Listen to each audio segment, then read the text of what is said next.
एक मरतबा अल्लाह के नबी से सवाल किया गया, अयकूनुल मुमिनु जुबानन, क्या कोई मोमिन बुज़दिल हो सकता है?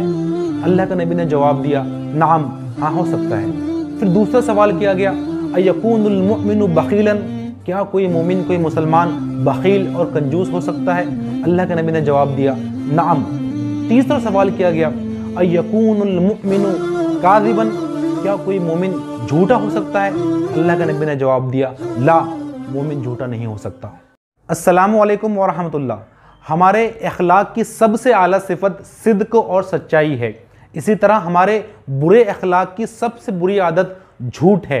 आप जानते हैं कि हमारे जो तमाम कौली और हमारे जो आमाल होते हैं उसकी बुनियाद इस बात पर होती है कि वो हकीकत और वाक़े के मुताबिक हो। अगर वो ऐसा ना हो तो उसे झूठ कहते हैं। इसीलिए तमाम हमारे कौली और अमली बुराइयों की जड़ ये झूठ होती है।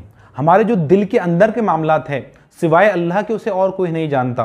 अगर वो मामलात अगर बंदों को जानने हैं तो उसका एक ही तरीका है कि वो शख्स उसको अपनी ज़बान से या अपने अमल से उसका इजहार करे जो कुछ उसके अंदर की बात है।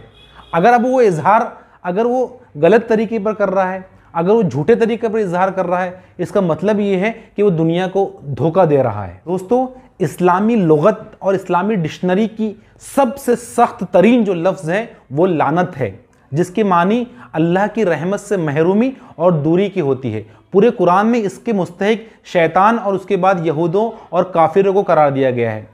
पूरे कुरान के अंदर एक अमल भी मुसलमानों का ऐसा नहीं बताया गया, गलत अमल, कि जिसमें उनको इस लानत का मुस्तहिक करार दिया गया, सिवाय एक अमल के, और वो है लानतुल्लाहि अलल काज़िबीन। अल्लाह ताला कुरान में फरमाता है कि लानत हो झूठे के ऊपर। यानी पूरे कुरान में सिर्फ एक मुसलमानों की बदअमली ऐसी है जिस पर अल्लाह ने अपने लानत भेजी है।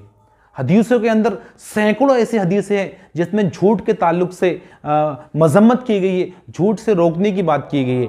अल्लाह के नबी सल्लल्लाहु अलैहि वसल्लम एक हदीस में इरशाद फरमाते हैं कि जब आदमी सच बोलता है तो सच्चाई नेकी की राह पर ले जाती है और नेकी जन्नत के रास्ते पर ले जाती है, और आदमी सच बोलते रहता है और अल्लाह के यहाँ सच्चा लिखा जाता है, सादिक लिखा जाता है। इसी तरह झूठ बुराई के रास्ते पर ले जाता है और बुराई जहन्नम के रास्ते पर ले जाती है, और आदमी झूठ बोलते रहता है, बोलते रहते हैं, यहाँ तक कि अल्लाह के यहाँ झूठा शुमार किया जाता है।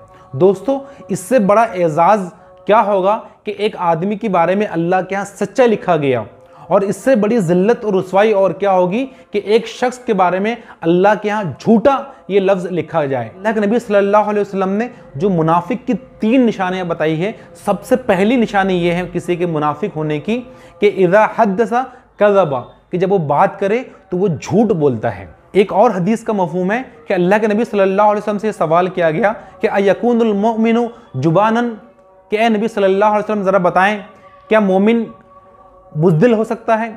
फ़क़ाल नाम, अल्लाह के रसूल ने कहा कि हाँ हो सकता है।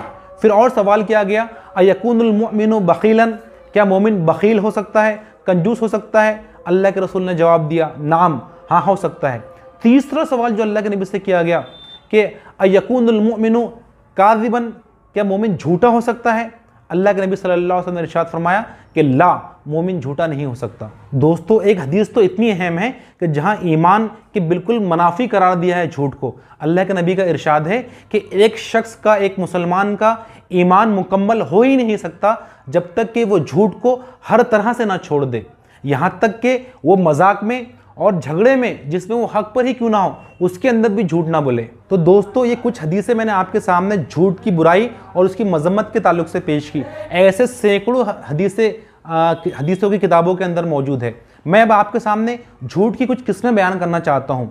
यकीन माने, जब हम इन किस्मों को सुनेंगे, इन तफसीलात को सुनेंगे, तो कहीं ना कहीं हम अपना एहसास करेंगे कि हम भी इसके अंदर कहीं ना किसी हद तक शामिल हैं। सबसे पहली झूठ की किस्म यह है कि आदमी अपने आप को वो जाहिर करवाए, वो बारावर करवाए जो वो नहीं है। मसलन एक औरत ने अल्लाह के नबी से सवाल किया कि अल्लाह के नबी, मैं अपनी पड़ोसन को या अपने सौतन को चिढ़ाने के लिए अगर मैं उससे ये कहूँ कि मेरे शोहर ने मुझे ये और ये चीज़ दी है, तो क्या ये झूठ होगा? हालांकि मेरे शोहर ने वो चीज़ मुझको नहीं दी। अल्लाह के नबी ने फरमाया, हदीस का मफ़हूम है कि हाँ वो झूठ है। और अगर इसको हम तफसील में जाएंगे तो एक आलिम शख्स अगर हम इसकी तफसील में जाएंगे तो इसकी मिसाल ये है कि अगर एक शख्स जो आलिम नहीं है अगर अपने आप को वो आलिम जाहिर करे तो ये झूठ है। एक दौलतमंद आदमी गो कि वो दौलतमंद नहीं है, अगर अपने आप को दौलतमंद जाहिर करवाए तो ये झूठ है। यही वजह है कि एक उलमा फरमाते हैं कि अल्लाह के नबी ने उस औरत को जिसके बाल बहुत छोटे हैं मसनवी चोटी लगाने से मना किया है। इसका मतलब ये कि उसके बाल छोटे हैं तो वो छोटे ही नजर आएं, वो मसनवी चोटी लगाकर लोगों को फरेब देने की और धोखा देने की कोशिश ना करें। झूठ की दूसरी किस्म ये है जो आज हमारे माशरे के अंदर बहुत ही ज़्यादा आम है और इसे झूठ समझा ही नहीं जाता, वो है कि बहलाने के लिए झूठ बोलना। अल्लाह के नबी के ज़माने में एक सहाबी थे, छोटे बच्चे थे अभी, अल्लाह के नबी भी उनके घर पर तशरीफ़ रखते थे, तो उनकी माँ ने उनको आवाज़ दिया और कहा कि बेटे इधर आओ, तुम अगर इधर आओगे तो मैं तुम्हें एक चीज़ दूंगी। तो अल्लाह के नबी ने फ़ौरन से उस माँ से सवाल किया, क्या तुम वाकई उससे देना चाहती हो कोई चीज़? जिस तरह आज हमारे माएँ कहती है कि बेटे इधर आओ, एक चीज़ तुमको देंगी। तो उस खातून ने कहा कि हाँ अल्लाह के नबी, मेरे बच्चे को मैं खजूर देना चाहती थी। तो अल्लाह के नबी ने कहा कि अगर तुम उसको नहीं अगर देना चाहती थी तो ये तुम्हारे नामाए अमाल में झूठ की शक्ल में लिख लिया जाता। इस छोटे से वाक़े में तरबियत औलाद के बहुत बड़ी हिकमतें छुपी हुई है। अगर एक बच्चा बचपन से अपनी माँ को इस तरह से झूठ बोलते हुए सुनेगा तो उसकी परवरिश भी झूठ के साए में होती रहेगी और वो भी बड़ा होकर झूठ बोलना सीख जाएगा। तीसरी किस्म ये है कि कोई आदमी तसन्नो और बनावट के तौर पर झूठ बोले। अल्लाह के नबी सल्लल्लाहु अलैहि वसल्लम से सवाल किया गया कि अगर कोई शख्स ये कहे कि अगर उसकी खाने की ख्वाहिश हो या कोई चीज़ पीने की ख्वाहिश हो और वो तकल्लुफ़ के तौर पर या बनावट के तौर पर सामने वाले को मना करे और इसका इनकार करे कि मुझे ख्वाहिश नहीं है वो चीज़ खाने की, तो क्या झूठ में शुमार होगा?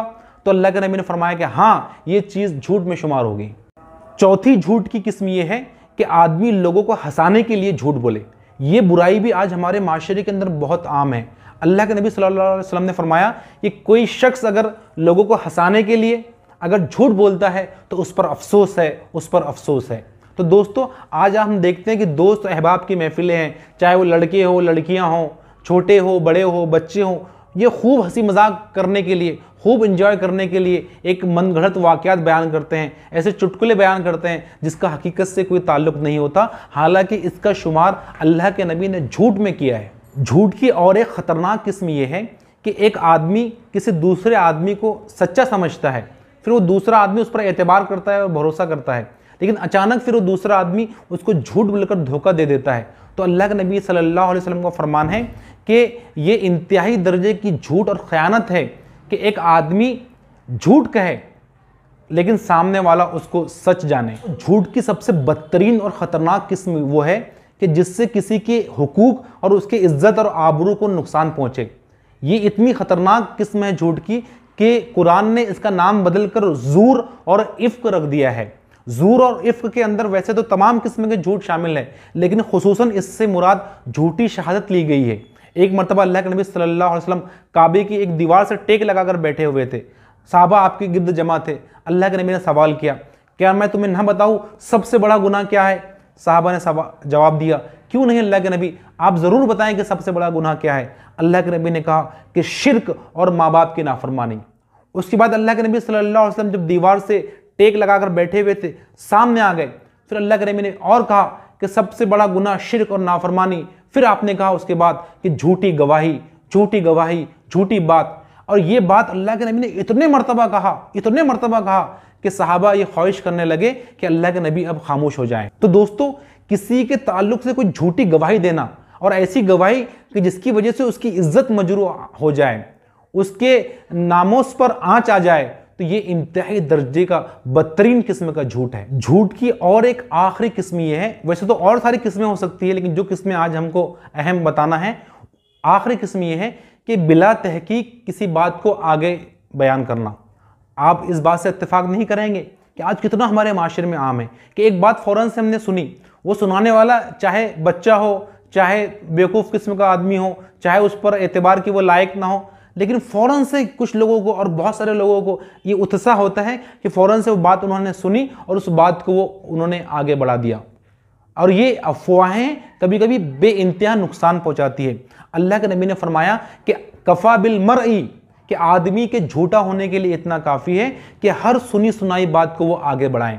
तो दोस्तों ये तमाम अक़साम मैंने आपके सामने झूठ की बयान की।